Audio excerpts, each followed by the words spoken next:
জীবনে লক্ষ্য স্থির রাখা আবশ্যক, কারণ লক্ষ্যহীন জীবন মানুষকে ভুল পথে চালিত করে। লোভ, ক্রোধ, হিংসা পরম শত্রু, যার উপর নিয়ন্ত্রণ না থাকলে মানুষের মৃত্যু অনিবার্য। ইন্দ্রিয় থেকে প্রাপ্ত আনন্দ প্রথমে অমৃতের মতো মনে হলেও শেষ পর্যন্ত এটি বিষের ন্যায় ক্ষতিকারক হয়ে ওঠে, যা কেবল মানুষের জীবনকে পাপে পরিপূর্ণ করে। মানুষের কামনা ও বাসনাই হলো প্রভূত দুঃখের প্রধান কারণ। জন্মের সাথেই মানুষের মৃত্যু নির্ধারিত।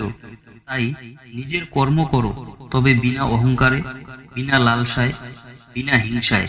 কারণ সঠিক কর্ম করা উচিত ভালোবাসা, সহানুভূতি, নম্রতা এবং ভক্তির সাথে।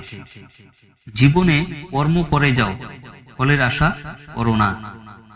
মনের স্থিরতার জন্য শান্তি, ভদ্রতা, নীরবতা, আত্মসংযম এবং পবিত্রতা শিক্ষা গ্রহণ করা আবশ্যক। কেবলমাত্র স্বার্থ ত্যাগই হলো আনন্দ ও সন্তুষ্টির একমাত্র সহজ পথ।